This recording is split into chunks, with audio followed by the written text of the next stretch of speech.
Buenos días, doctora Coletti, bienvenida nuevamente. Vamos Buenos días.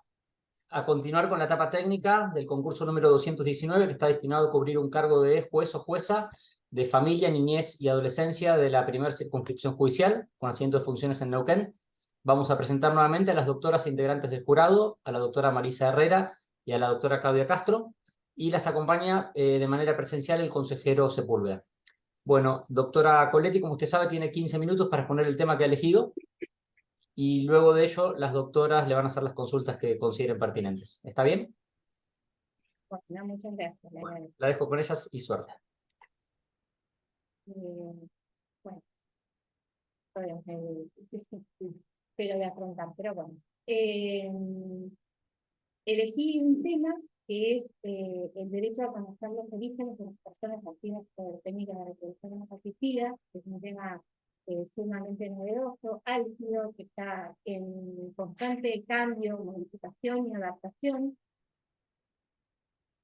a través de lo que ha sido la incorporación como fuente filiatoria actual específica en el Código Civil y Comercial de la Nación con la reforma del año de agosto del 2015. O sea, más que nada yo voy a hacer o sea, un reconto de lo que sería la cuestión evolutiva de las fuentes filiatorias. Hoy en día, en el artículo 558, nosotros tenemos tres fuentes filiatorias, que son la filiación por naturaleza, la filiación por técnica de reproducción no asistida y la filiación por adopción. Están concretamente establecidas, estipuladas ya, garantizadas en el Código Civil con la reforma del Código, perdón, de la Constitución Nacional en el año 94, se incorporan a través del artículo 75, inciso 22, todo lo que sería el bloque de tratados internacionales y se constitucionaliza la convencionalidad, el ordenamiento convencional internacional, se constitucionaliza. Y a su vez, a través de todos estos esfuerzos y estas luchas por llegar a tener dentro de nuestro derecho común estos derechos constitucionales convencionales, el bloque de constitucionalidad, se llega a esta reforma y a esta convención. Si bien es cierto que esto hoy pasa y que tiene ciertas restricciones, porque obviamente, como estábamos diciendo, es una técnica sumamente novedosa que recién con la ley 26.852, luego de 30 años de que no teníamos legislación, en el año 2013 se logra empezar con el tema de la contemplación clara, legislativa, respecto de las técnicas de reproducción humana. Más allá de esto, yo quería remontarme un poquito a lo que es el pasado de nuestro ordenamiento civil, que está bueno tenerlo en cuenta para ver este tema evolutivo, cómo hemos avanzado, cómo hemos logrado llegar hasta acá. Ha sido todo un tema de luchas, de diálogos, de restar un poquito de lo único, de lo que uno pretende incorporar al código, y así a través del diálogo constructivo se llegan a estos grandes avances. Nosotros comenzamos en el 1871, 1879, que se refiere a 1871, con el Código de Belén. El Código de Belén era un código eminentemente de orden canónico. La institución matrimonial, que es precisamente lo que rige acá dentro de nuestro derecho de familia, era un matrimonio exportado, el matrimonio canónico, a lo que sería nuestro ordenamiento de derecho interno, nuestro derecho civil, con Vélez. Vélez era una raza de personas totalmente católicas, bueno, la Iglesia Católica ha tenido una gran preponderancia en lo que ha sido la organización jurídica de nuestro país. Hasta el día de hoy seguimos teniendo las distintas grandes discusiones, grandes diálogos y grandes idas y vueltas para legislar ciertos institutos novedosos o que generan rigideces en la moral y en las costumbres y bueno, en lo que sería toda nuestra evolución jurídica, nuestro sistema jurídico. En principio solamente Vélez contempló la filiación por naturaleza. Por naturaleza, que obviamente provenía de un matrimonio heterogéneo de constitución canónica, donde había un hombre y una mujer que concebían a través de la relación sexual sus hijos, y eso era lo que se registraba, esos eran los hijos que valían. De hecho, hasta el momento pasaron muchos años, hasta ciertas reformas, que fueron aconteciendo. Por ejemplo, en el matrimonio civil, recién en 1868 se contempla la modificación y se incorpora el matrimonio de índole civil. Se lo empieza como a desimpregnar de todos estos rasgos, pero esto siguió a lo largo de toda nuestra evolución jurídica. Hasta hoy tenemos, como bien, o sea, como yo expresaba, estas pujas respecto a poder lograr evolucionar nuestro derecho. En el año 1948, bueno, el matrimonio, muchas leyes se fueron sucediendo, la 17711, no se contemplaba obviamente porque era indisoluble el vínculo matrimonial, entonces no se contempló hasta en un determinado momento. En 1956 hubo un momento específico en el que se contempló la posibilidad de que esa separación que estaba vigente de cuerpos se pueda convertir en un divorcio vincular. Duró muy poquito tiempo, después se volvió a la constitución matrimonial en la indisolubilidad del vínculo, hasta recién cuando se incorpora en 1977. Bueno, esto para hablar de un pantallazo evolutivo, de cómo fuimos mejorando nuestro ordenamiento jurídico a través del allanamiento. Fueron parches, hasta que llegamos realmente a nuestro Código Civil, ¿no es cierto? Respecto a la suma de fuentes filiatorias, en el 48, por ejemplo, se incorpora a nuestro ordenamiento jurídico, luego de un desastre natural, que fue el terremoto de San Juan de 1948, donde quedó el 80% de San Juan destruida y una gran cantidad de niños sin protección, sin sus derechos satisfechos, y se crea la primera ley 13252 que no se incorpora al Código Civil, sino que se mantiene como ley externa. Bueno, de ahí en más empieza a evolucionar todo lo que es el instituto de la adopción a través de distintas leyes y modificaciones, hasta llegar, nuevamente lo refiero, a la modificación del Código Civil. Y en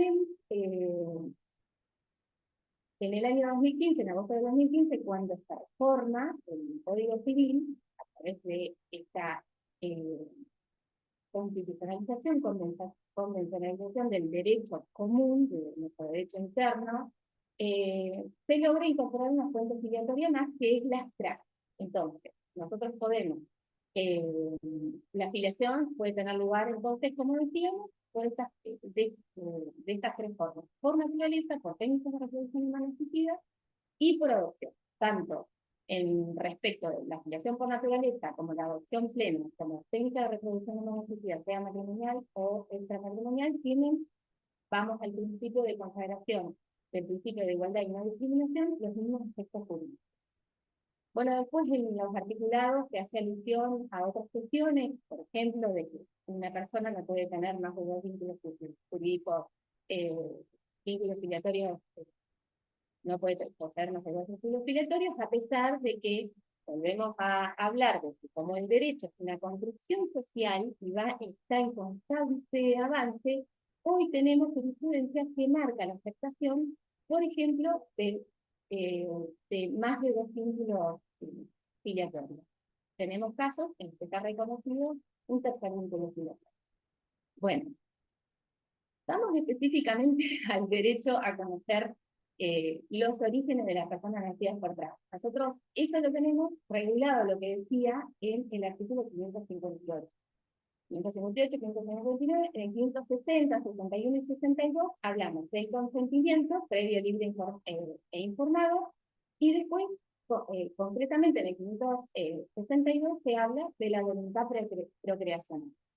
Todo esto como la línea rectora o directriz o la columna vertebral de lo que sería nuestra técnica de reproducción humana asistida, y cómo es que da origen a la filiación por trans, ¿no? De esa manera se constituye a través de este consentimiento previo, libre e informado, que se otorga ante el centro reproductivo a través de las formalidades que están previstas por la ley, lo otorga y cada vez que usa gametos o embriones tiene que renovarlo, y después dice cómo son las formas, y tiene que estar de acuerdo a toda la legislación imperante, a todas las resoluciones que rigen, tiene que estar correctamente juntado con las formalidades del caso, porque eso se tiene que protocolizar ante el escribano público, se tiene que certificar por el organismo de salud de la jurisdicción, y puede ser revocable. Puede ser revocable, sí, fantástico, puede ser revocable hasta,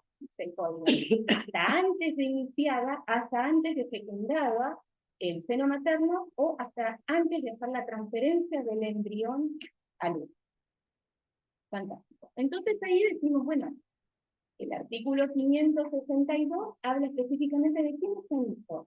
Y son hijos de la mujer que dio a luz y del hombre o la mujer que otorgó ese consentimiento previo, informado y libre, debidamente registrado en el registro de Estado Civil y capacidad de las personas.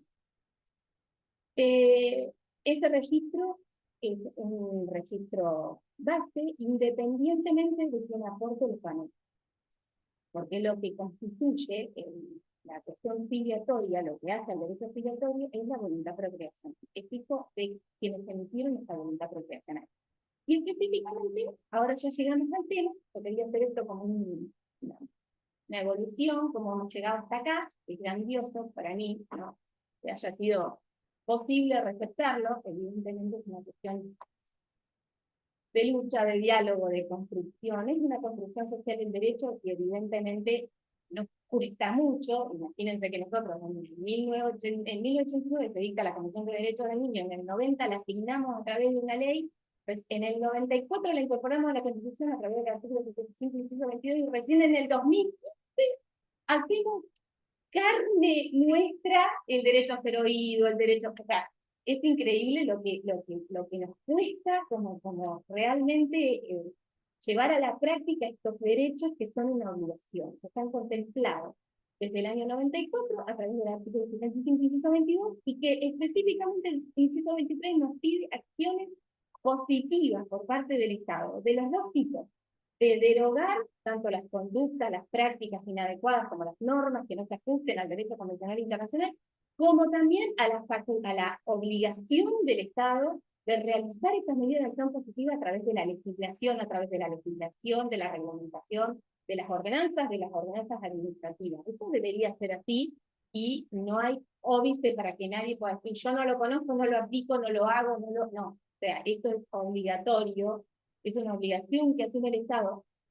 Pero más allá de la obligación que asume el Estado, escuchando a un miembro de la Comisión Interamericana de Derechos Humanos, dice, verdaderamente la aplicación de los derechos humanos lo que implica es tomar conciencia, incorporar, internalizar a través de la educación y de la convicción de que el derecho humano, que las personas todas estemos libres e iguales, en dignidad y en derecho.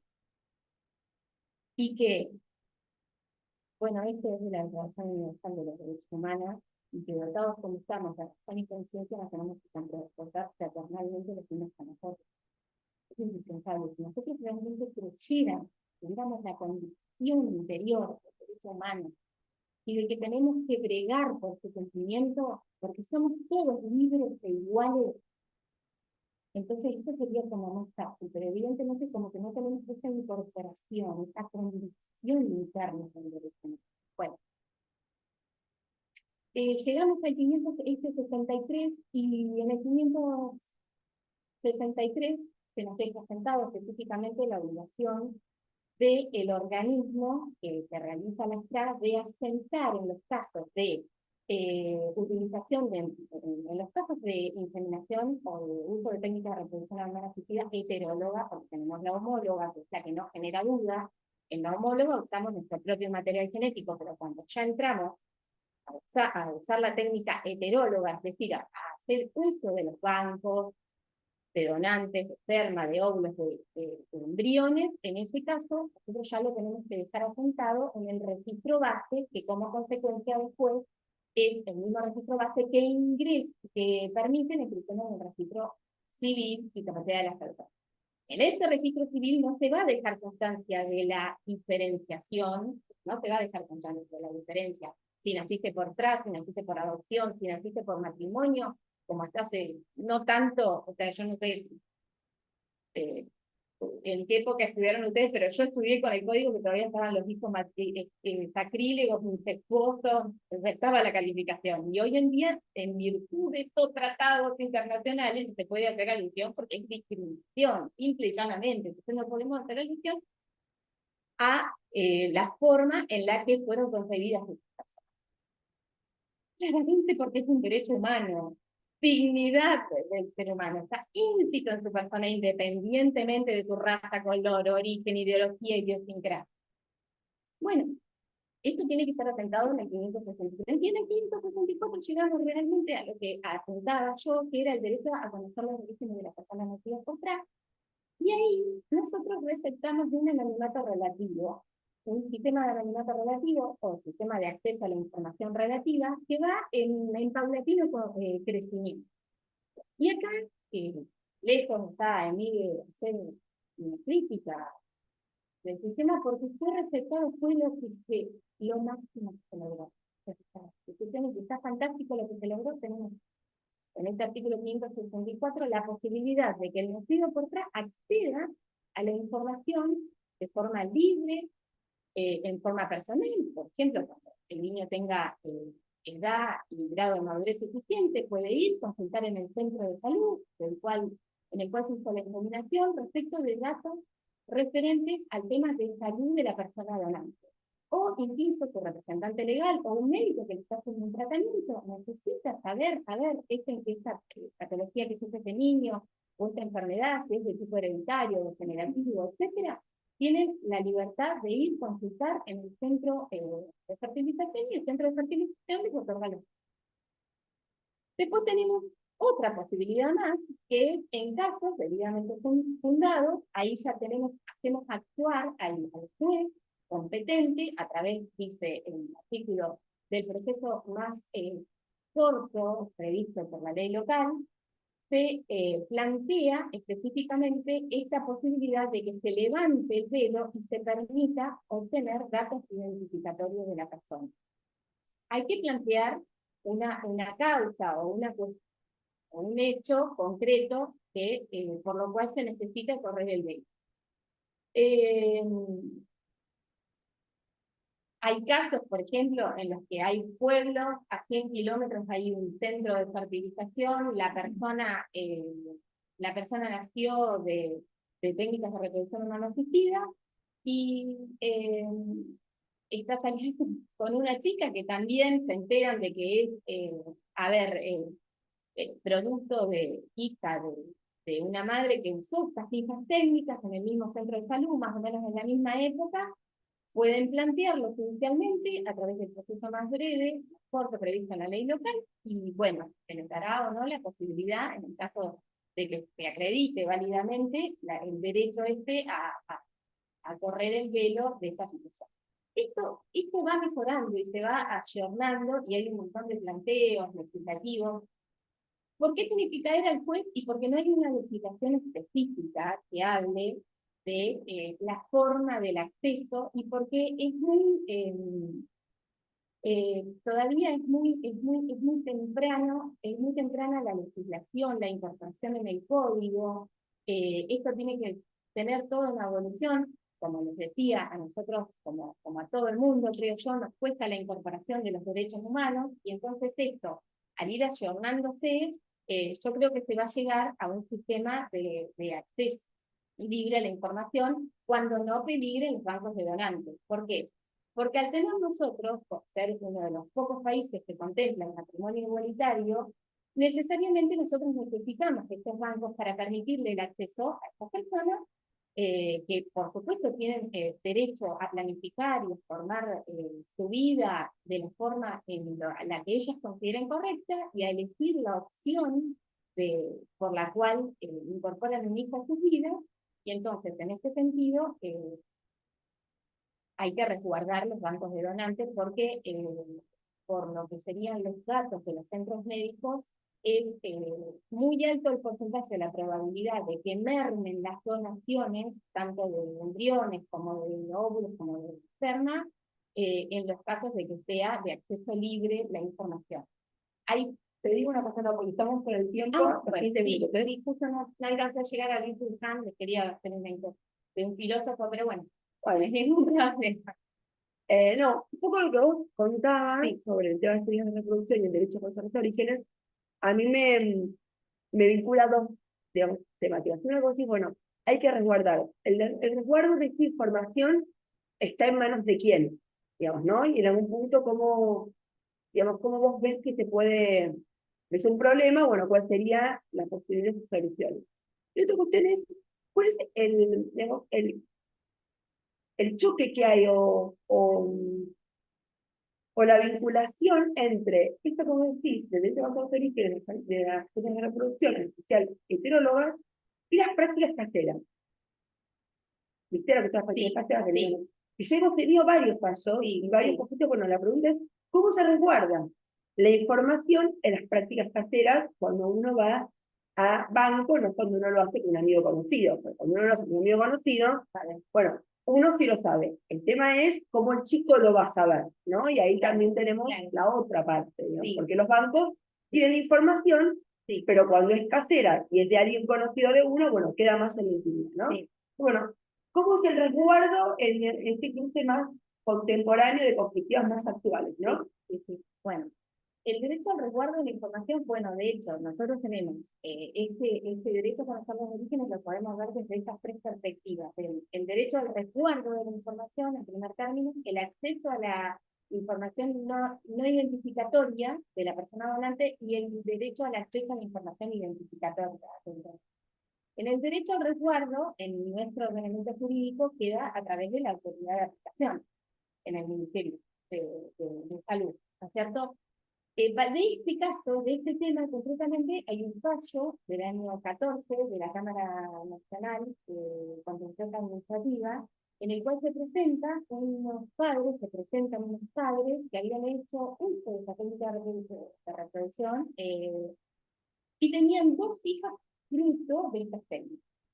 Una de las hijas, ellos sabían, la donación del óvulo era por parte de una amiga de la familia, entonces ahí ellos podían resguardar este derecho a la identidad estática de esta niña porque conocían la persona. En el caso de la otra niña, habían recurrido a un banco de donación de óvulos. Entonces, esta niña nace producto de esta inseminación con esta donación de óvulo y ellos se presentan en primera instancia a pedirle a la jueza que garantice ese derecho a la reserva al cuidado, a la custodia, a la reserva de la información de los datos identificatorios del donante de esperma, de óvulo, perdón, en este caso. Y bueno, la jueza, esto acá venimos con el tema de la aplicación del derecho convencional constitucional de los tratados internacionales, que son obligatorias. La jueza dice que no hay nada, que no hay una norma específica que diga en la Constitución Nacional que contravenga. Entonces, esto deviene como que es inmaduro el planteo. Inmaduro el planteo es un planteo, es una situación que se está generando con una persona, con una familia, y concretamente con un sujeto de derecho, una niña, el derecho a conocer estos orígenes.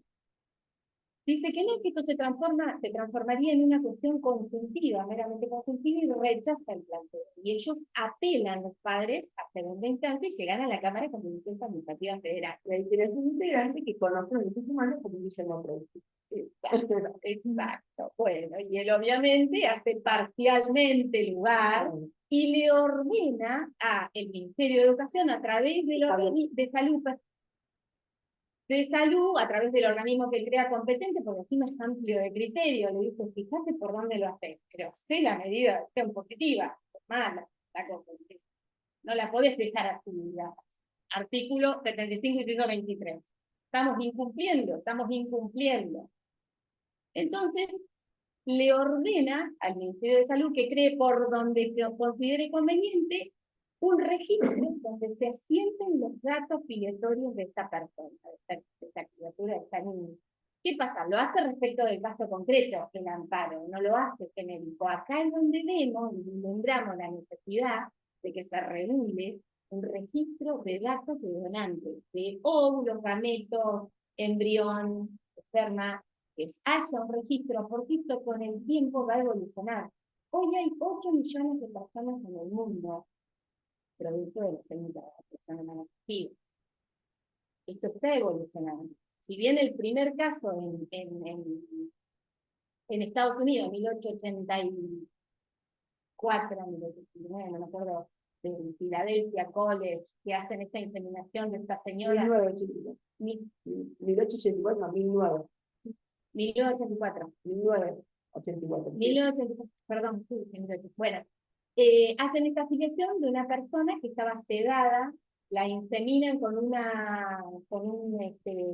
semen de uno de los mismos miembros del cuerpo de médico, le piden al marido que guarde el secreto, y esto se descubre a través de que precisamente uno de los mismos miembros, no se sabe si este que fue el donante, expresa esta situación y se genera toda una situación de conculcación de derechos. Y con respecto a las prácticas caseras, Y con respecto a las prácticas caseras, bueno, es exactamente lo mismo en las prácticas caseras, pero ¿me puedes repetir la pregunta? O sea, es la práctica casera, pero usando...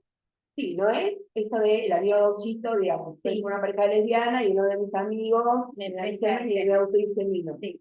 Eso ahí la información queda, Sí, porque está en algún lado, como el reciente lo de Chardón, digamos. Sí, sí. Muy bien. Ahora, el tema es, si vos vas a banco, Sí. bueno, ¿cómo es el tema de las prácticas caseras, digamos, y cuando se judicializa, digamos? O sea, si hay herramientas, no hay herramientas, si se ha tenido en cuenta ese punto entre el derecho a acceder a conocer los orígenes y la judicialización de las prácticas caseras. Sí, en el tema de la judicialización de la práctica casera es más que nada como vos decís, o sea, si la práctica casera es con la persona que uno conoce, obviamente que se resguarda. En la práctica casera, yo concretamente, la judicialización de la práctica casera, yo no tengo, digamos, un dato concreto del uso por ejemplo, de esperma de un banco en forma casera. No tengo datos concretos de eso. Lo que sí podrías suponer de que igualmente el derecho del niño nacido por la misma técnica va a tener el mismo derecho que la otra persona que asentó la voluntad, que se hizo el resguardo o se requirió el resguardo. El derecho de la identidad, tanto en su fase estática como en su fase dinámica, y lo que prima en los distintos en las distintas fuentes filiatorias, la fase estática o la fase dinámica, es resguardable, preservable y respetable en cualquiera de las situaciones. O sea que sería exactamente para mí lo mismo, o sea, más allá de que costaría más y que habría que desvirtuar el uso más de la práctica casera por una cuestión de integridad jurídica, o sea, es más difícil llevarlo después a la efectividad de los derechos, al acceso a justicia, digamos, o a la tutela judicial efectiva, porque se hace más complejo. Digamos. Sí, no tenemos claro. Bueno, si podemos, yo les quisiera preguntar, llevándola ya a otro tema, ¿sí?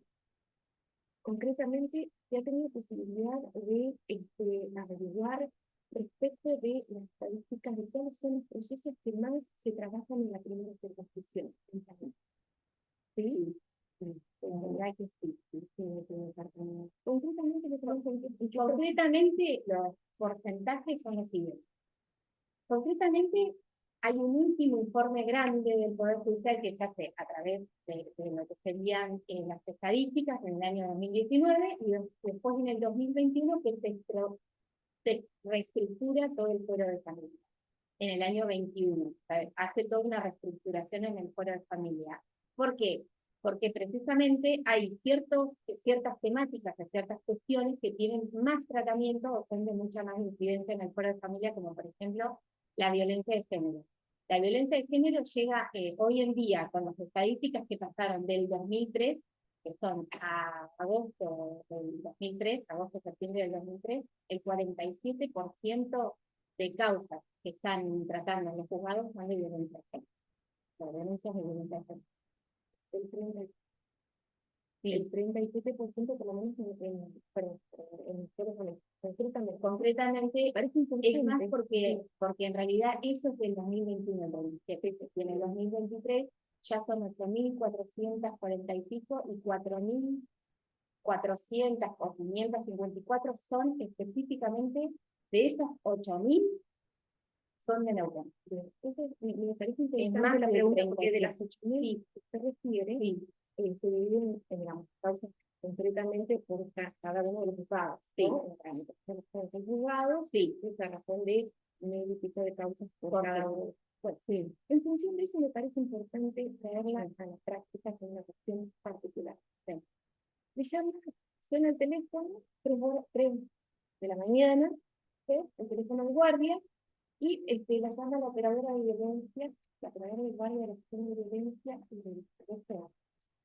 Nos acaba de llegar un informe, nos avisa la policía de que hay un vecinos que dan aviso de que hay un disturbio, no sabe bien qué es lo que sucede, pero hay gritos, se sienten, hay golpes, se sienten, y los vecinos avisan a la policía nos está poniendo en alerta a nosotros. Reitero, la operadora del guardia de la gestión de violencia se comunica con usted a esa hora, de la mañana, y activa la llave. Doctora, les acaba de avisar la policía, yo, a través de esta alarma de la vecina, que nos escuchó en el lugar, y le llaman de la señora, y nos decían que también estaban con ella, que decían, mi papá le pegó a mi mamá y se fue. Nosotros la acompañamos a la señora, la llevamos al hospital, y ahí, para que le hagan la habitación médica, y la señora fue atendida por la médica. Tenía que estar a un me da guarda, un estapa, bien,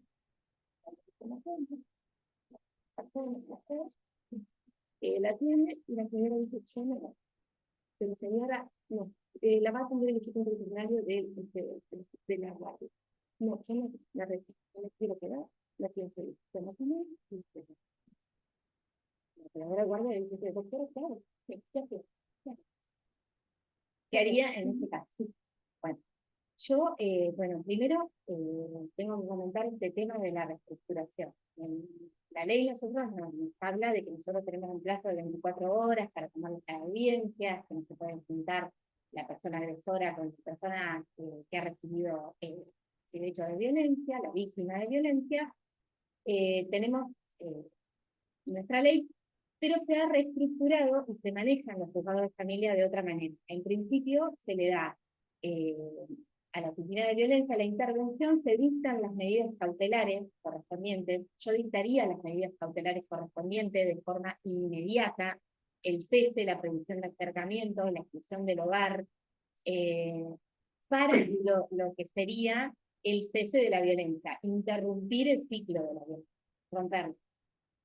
Le otorgaría todas las medidas de protección necesarias a la señora, y haría que inmediatamente el equipo interdisciplinario, por supuesto que haría, en ese momento, dadas las circunstancias, en ese caso especial, por ejemplo, concreto, yo pondría un personal ahí y le otorgaría a la señora una medida de seguridad, que son estos dispositivos de seguridad, para llamar inmediatamente a la policía en caso de que se acerque el victimario.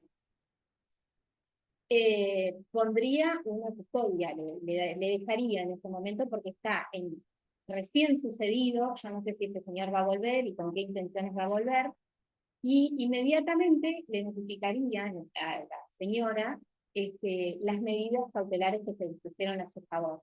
Inmediatamente haría que el equipo interdisciplinario, o sea, obviamente hiciera todos los informes necesarios, el informe socioambiental, el psicodiagnóstico, todo, para poder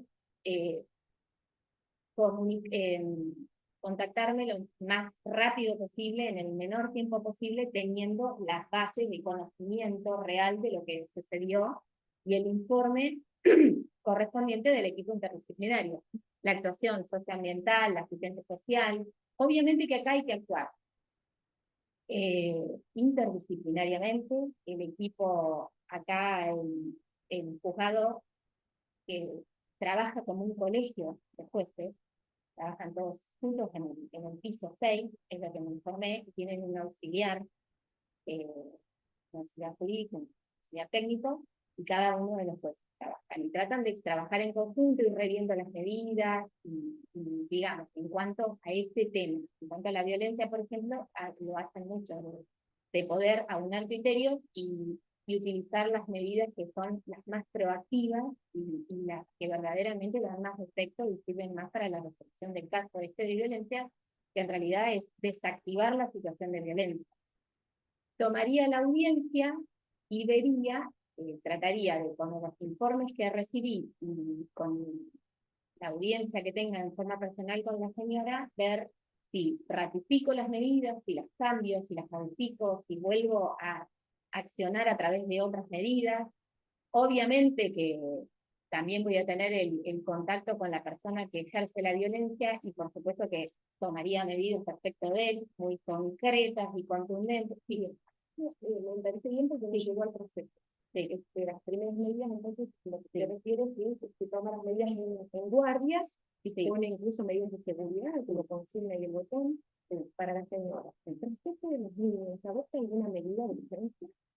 Respecto de los niños, precisamente no tuvimos el informe del equipo interdisciplinario del hospital, pero en la guardia yo me contactaría directamente por teléfono con la guardia y preguntaría en qué situación en los niños y qué es lo que pasó, o sea, que me puedan adelantar algún informe respecto de los niños, de la situación real.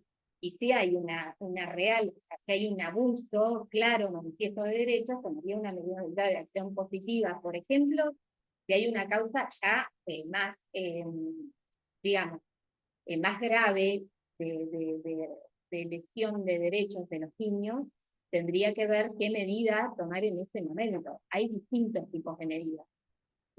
Igual como en el proceso de violencia familiar y una UAS. ¿Para qué Sí. Yo porque por ahí sí pasó algo muy grave con alguno de los chicos. Bien. Por ejemplo, mantener la internación. Si fuera así, ¿a quién más o a quién le había especificado? Sí, al defensor de menores, por supuesto. Al Ministerio Popular, sí, a la Defensoría, al niño y a la adolescente. En el marco del proceso, usted le llega la información del hospital, la primera del informe de va a llegar a llegar, el informe médico, la resulta de la intervención que hicieron respecto de la señora, también le va a llegar el certificado, el informe policial, el certificado médico, que acredita las lesiones, y usted, bueno, me dijo que va a seguir con el proceso, citar audiencias, revisar la equipo interdisciplinaria. ¿Qué opina o cómo usted resuelve en relación a las cuestiones que se acreditan? ¿A alguien más legalista? Sí, lo evitan interés. En base a qué reglamentación. Hay una reglamentación específica, no puedo decir, ¿por qué le Sí, porque precisamente es un delito. Es un delito de acción pública. La expresión. Es un delito de acción pública. Es un delito de acción pública. Lo privado es público. Para mí, tiene que intervenir cuando excede el marco de la ley, tiene que intervenir en vista del Ministerio Público Fiscal. Porque si la persona fue gravemente lesionada, tiene que intervenir. Sí o sí tiene que intervenir. No me escapa mi órbita. La persona cometió un delito. Hay un tipo penal consistente que contempla específicamente.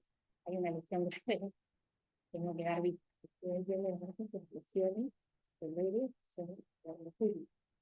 No son de espacio privado. Yo no sé si había interpretado que era una lesión grave, que era una lesión. Una lesión. Digo esto porque también la resolvida que sea intervención al Ministerio Público Fiscal va a tener en cuenta la normativa que determina la sociedad pública y la opción de conocimiento. Un hecho profesional de un delito, darle también es un delito y encargarse con teoría, digamos, no hace falta que uno, porque uno no tiene por qué especificarlo, claro, que no era el foro penal, pero sí usted quiere que se sea sí, cuando tengo la presunción de un delito, tengo que darle vista al fiscal. En esos casos le doy vista al fiscal. Si fue una mera controversia, una situación de violencia que queda de esa forma y no están acreditados otro tipo de, yo lo que trato primeramente es desestructurar la situación de violencia a través de las medidas cautelares. Después se verá más adelante si existen otras cuestiones a analizar más profundas, porque en esto estamos hablando de que estaba a las 3 de la mañana, suena el teléfono, y obviamente que accionar, tengo que accionar, y tengo que resguardar a los niños, y tengo que resguardar a la mujer, tengo que hacer el ejercicio de dictar todas las medidas cautelares, y la protección de la víctima, o sea, es lo indispensable. Sí, estamos con el tiempo. La mujer no quiere hacer la denuncia. La mujer no recibe la informe policial.